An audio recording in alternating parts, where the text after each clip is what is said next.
জুলাই ঘোষণাপত্রে ১৯৪৭-এর ইতিহাস, পিলখানা হত্যাকাণ্ড, শাপলা গণহত্যা সহ নিরাপদ সড়ক আন্দোলনের ইতিহাস অন্তর্ভুক্তির দাবিতে যৌথ সংবাদ সম্মেলন করেছে বিডিআর কল্যাণ পরিষদ, হেফাজতে ইসলাম বাংলাদেশ ও নিরাপদ সড়ক আন্দোলনের সংগঠকরা। সোমবার বিকেলে জাতীয় প্রেস ক্লাবের সামনে এ সংবাদ সম্মেলন করেন তারা।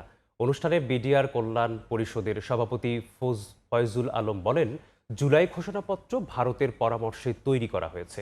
এ সময় নিরপরাধ বিডিআর সদস্যদের মুক্তির দাবিও জানান তিনি। একই অনুষ্ঠানে নিরাপদ সড়ক আন্দোলনের সভাপতি বলেন, নিরাপদ সড়ক আন্দোলনের ধারাবাহিকতার ফল ২৪-এর গণ অভ্যুত্থান। তাই জুলাই ঘোষণাপত্রে নিরাপদ সড়ক আন্দোলনকে অন্তর্ভুক্ত করতে হবে। বক্তারা আরও বলেন, কোনো একটি রাজনৈতিক দলকে খুশি করতেই তৈরি করা হয়েছে এমন ঘোষণাপত্র। এই ঘোষণাপত্র ভারতের প্রেসক্রিপশনে তৈরি করা হয়েছে। যদি এই ঘোষণাপত্র বাংলাদেশে তৈরি করা হতেন, তাহলে সর্বপ্রথম এই ঘোষণাপত্রে পিলখানার হত্যাকাণ্ড এবং আলেম হত্যা করেছেন শাপলা চত্বরে, এই দুইটা বিষয় সর্বপ্রথম এটাতে সংযুক্ত থাকতেন।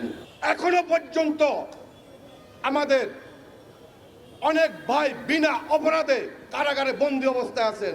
আমরা দেখতে পাচ্ছি অভ্যুত্থানের 1 বছর পরবর্তী সময়ে কিভাবে করে বর্তমান যে রাজনৈতিক বিভিন্ন দল বা রাজনৈতিক কিছু দলের ইচ্ছার কাছে আমাদের ছাত্র জনতার যে অবদান, সেই অবদানকে ঘোষণাপত্রতে কটাক্ষ করা হচ্ছে।